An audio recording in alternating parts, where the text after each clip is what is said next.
Warm welcome, Toastmaster Jim, for your first project. Thank you. Congratulating you for your first project on behalf of the Toastmasters members. Thank you. The objective of the today's project number 1, the Icebreaker project, is to begin speaking before an audience and to discover speaking skills in you, which is exist in you already, and skills that need some more attention, which we are going to cover in remaining 9 projects. And your allotted time is 4 to 6 minutes. God bless.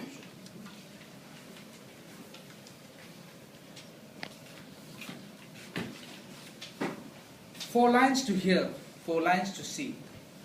4 walls too near me, closing in on me. This is exactly how I've been feeling for the last 36 hours since I started preparing the first speech for the Toastmasters meeting. These lines have been taken from a very popular song, written, composed and sung by an icon of the 60s. He was known for the Nashville style country music. His name is Jim Reeves, and he's the person that I am named after. So, Toastmasters and guests, let me take you to my world. On a Sunday afternoon, during the monsoon of 1979, I was born in the ITI hospital to my parents, Paul and Mary. I was gifted to my brother, who was 10 years older than me. We are originally from the God's own country, Kerala, and my parents found career and settlement in the garden city of India, which is Bangalore. Very recently, it was also called the garbage city of India. Very early into my life, I was identified as gifted with the talent of music by the age of 2. I trained and pursued in Carnatic classical music. I was inspired by the South Indian singer K.J. Yeshudas. I won many prizes and accolades in my community, as well as in intercollegiate meetings, competitions. I even secured a 95% distinction in the junior music exam conducted by the state. I was almost certain that my career is going to be that of a singer. I completed my schooling from a very popularly known boys' school in Bangalore, run by the Jesuit fraternity called the St. Joseph Indian High School. So on completing my 10th standard, I decided to pursue commerce. This is despite having secured a seat in science. The logic was simple. I could continue to bunk classes and I could pursue my passion for music. And number 2, there was a desperate cry for an environment of diversity. And St. Joseph College of Commerce just fit the bill. They were taking the last batch with both boys and girls into the same class. And that's the reason I took up commerce. The college actually contributed very significantly to the formation of my personality. I not only excelled in music, I was also introduced to theatre and students' union activities. Having been involved in these, it actually pushed my preference for a management career, and more specifically HR. I'd like to narrate a very light incident that happened during my graduation. During my first year of my BCom, I failed the economics paper, and it took me 4 attempts before I passed.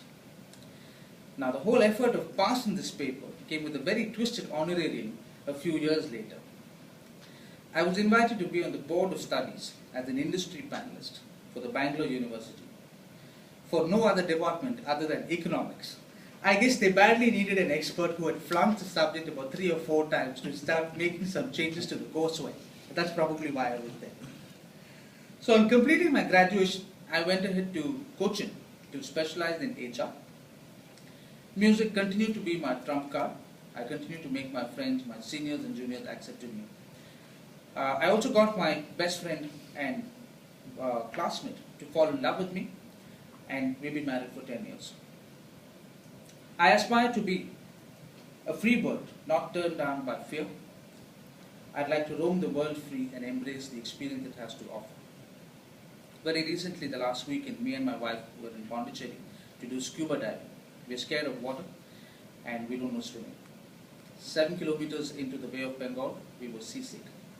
And when we got a chance to jump, I took the gear and I just wanted to be out with the boat. So I jumped into the water and my wife said, "I'm not coming in, I'm petrified." I touched the seabed and my experience is unbelievable and unforgettable. There's fish coming toward me, fish moving away from me. Some fish are friendly, some needs to be left alone. 5 minutes later, somebody tapped on my mask and said, "Look up." And I saw my wife who joined me in the experience as well, and I was so happy. I'm like a tender mango which has gone ripe too soon. My life's experiences have been intense, but from the conscience of which these are things have actually held my conscience, and I'd like to share my 3 learnings. 1. If you love something or someone, set it free. If it comes back to you, cherish it. If it doesn't, it never was yours. The most certain event in life is death. Make peace with it, and it will take care of your last breath. With this, I choose to conclude my speech with another 4 lines for you to get to know me better. And this is again from another song by Jim Reeves, and here's how it goes. Knock and the door will open. Seek and you will find. Ask and you will be given the key to this world of mine. Thank you.